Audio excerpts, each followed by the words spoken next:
Frank Lampard latched onto a ball which a German defender had tried to clear, and the English midfielder immediately sent a looping shot towards Neuer's goal from outside the 18-yard box. The ball went over Neuer's head, bounced off the crossbar, and very obviously crossed the line completely.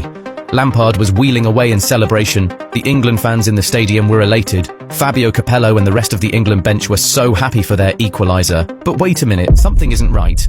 What happened there? So, after the ball bounced under the crossbar and over the line, Neuer quickly went to grab it and continued the game like nothing happened. And guess what? The referee allowed for the game to go on. He didn't award the goal to England, and when the replay came up on the screen, it was obvious that we had all just witnessed one of the biggest controversies in the modern game. So, 2-1, the score remained. In the second half, England tried to motivate themselves to get back into the game, despite the obvious injustice they had faced, but they just weren't able to pick themselves back up. Lampard hit the woodwork from a long-distance free kick early in the second period, and the next free kick he attempted was what led to Germany's third goal. His free kick hit the German wall, the ball was stolen off Barry, and that started a German counter-attack, which ended with Thomas Müller hitting the ball as hard as he could past David James in the 67th minute.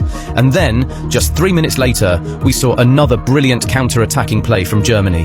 Ozil skipped past Gareth Barry on the left-hand side and drove straight into the box, where he was able to lay a smooth pass to Müller, who scored his second of the day and Germany's fourth. England were beaten 4-1, which meant that the Three Lions failed to reach the quarter-finals of the World Cup for the first time since 1998, but it was so hard to blame them for this loss after what had happened in the first half.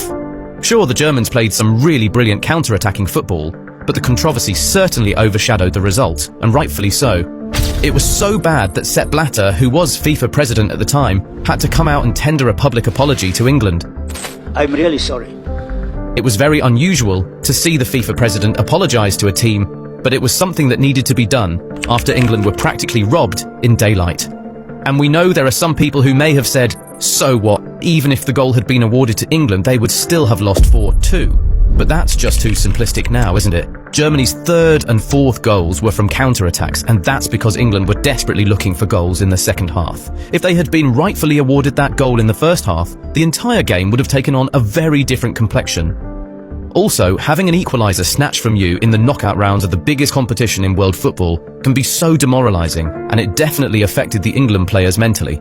Blatter understood all this, which is why he apologised the very next day.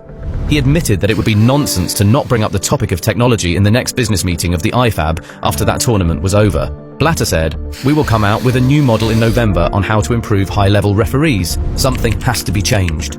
And well, something did change.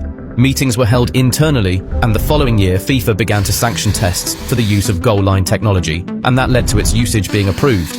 Different